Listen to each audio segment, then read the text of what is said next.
Insemmilkom. Il-tema prinċipali li jitratta dwar l-Apostlu Pawlu fl-ittra l-Rumani hija ċertament il-ġustifikazzjoni.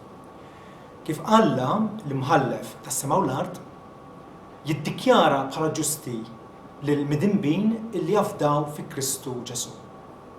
Ġesu kien moti bħala sakrifiċċju ta' tpattija għal dnubiet tal-bniedem biex dawk kollha li jafdaw fih Alla jilqahom, jiddikjarhom bħala ġusti u jilbishom bis-sewwa ta' Kristu Ġesu. U allura il-għada tagħna quddiem Alla ssir waħda ta' mertu mhux tagħna nfusna imma ta' Kristu Ġesu is-Salvatur tagħna. F'kapitlu 5 tar-Rumani Pawlu jitkellem dwar il-frott tal-ġustifikazzjoni u nixtieqek illi tisimgħu. Issa li aħna ġustifikati bil-fidi għandna sliem ma' Alla permezz ta' Sidna Ġesu Kristu. Permezz tiegħu għandna dħul bil-fidi għal din il-grazzja li fija qegħdin. Aħna niftaħru bit-tama li għandna li qed niksbu l-glorja ta' Alla. Mhux dan biss, imma niftaħru wkoll bis-sofferenzi għax nafu li s-sofferenza iġġib is-sabar. Is-sabar irawwem il-ħila u l-ħila it-tama. U din it-tama ma tqarrax bina għax l-imħabba ta' Alla issawbet fi qlubna permezz tal-Ispiritu Santu li kien moti lilna. Mela, meta aħna konna għadna bla saħħa, Kristu meta wasal iż-żmien miet għal ħżina.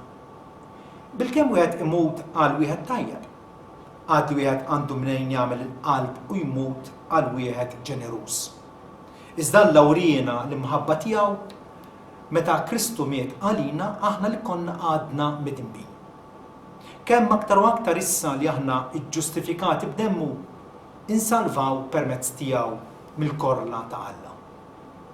Jekk meta konna għadna edewwa ta' Alla tħabbibna miegħu bis-saħħa tal-mewt ta' ibnu, kemm aktar issa li aħna ħbieb miegħu insalvaw permezz tal-ħajja tiegħu.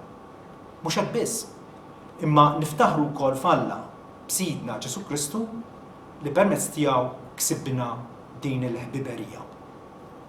Pass ta' bilħaq sabiħ illi jinkoraġġina u jiena nixtieq illi insaqsik għandek dan is-sliem li Pawlu jitkellem dwaru hawnhekk.